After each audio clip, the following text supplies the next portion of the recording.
Cyber నేరాల కట్టడికి కేంద్ర హోంశాఖ సరికొత్త ప్రతిపాదనలు చేసింది. అందులో ప్రధానమైంది కిల్ స్విచ్.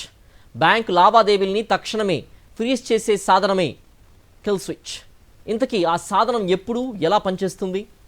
సైబర్ నేరాల కట్టడికి కేంద్ర హోంశాఖ చేసిన మరిన్ని ప్రతిపాదనలు ఏవి? Watch it. సైబర్ నేరముఠాలు బ్యాంకు ఖాతాలను కొల్లగొట్టకుండా చెక్ పెట్టేందుకు కేంద్ర హోంశాఖ సరికొత్త కార్యాచరణకు ఉపక్రమిస్తోంది. ఆన్లైన్, డిజిటల్, యూపీఐ చెల్లింపుల ప్రక్రియలో కిల్ స్విచ్ను ప్రవేశపెట్టాలని సూత్రప్రాయంగా నిర్ణయించింది. డిజిటల్ అరెస్టులు, ఇతర సైబర్ నేరాల బాధితుల బ్యాంకు ఖాతాల లావాదేవీలను తక్షణం నిలుపుదల చేసేందుకు ఈ ప్రతిపాదనను తీసుకొచ్చింది. సైబర్ నేరాల కట్టడికి చేపట్టాల్సిన చర్యలపై సిఫార్సు చేసేందుకు కేంద్ర హోంశాఖ గత ఏడాది డిసెంబరులో ఓ ఉన్నత స్థాయి కమిటీని నియమించింది. కేంద్ర హోంశాఖ ప్రత్యేక కార్యదర్శి నేతృత్వంలోని ఈ కమిటీలో కేంద్ర న్యాయ, ఐటీ, టెలికమ్యూనికేషన్లు, వినియోగదారుల వ్యవహారాల శాఖలు, ఆర్బీఐ, జాతీయ దర్యాప్తు సంస్థ, Indian cyber crime coordination centre ప్రతినిధులు సభ్యులుగా ఉన్నారు. ఈ కమిటీ తన సిఫార్సులను ఇటీవల కేంద్ర ప్రభుత్వానికి సమర్పించింది.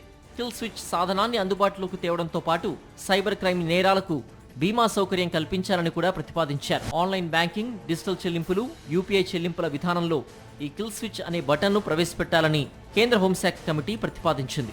ఈ విధానాన్ని ప్రయోగాత్మకంగా పరీక్షించి సంతృప్తి వ్యక్తం చేసింది.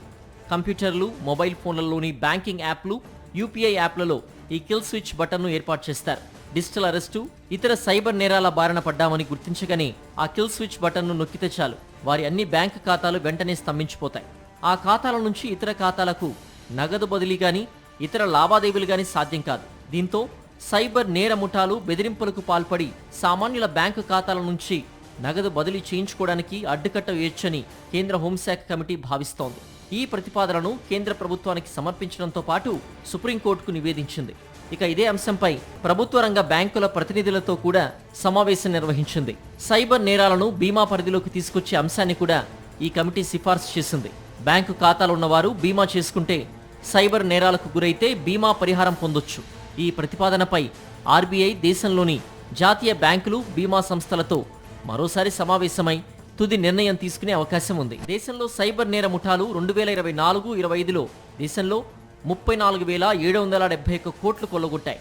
డిజిటల్ అరెస్టులను బెదిరించి వీడియో కాల్స్లో గంటల తరబడి బంధించి 3,000 కోట్లు దోచుకున్నాయి.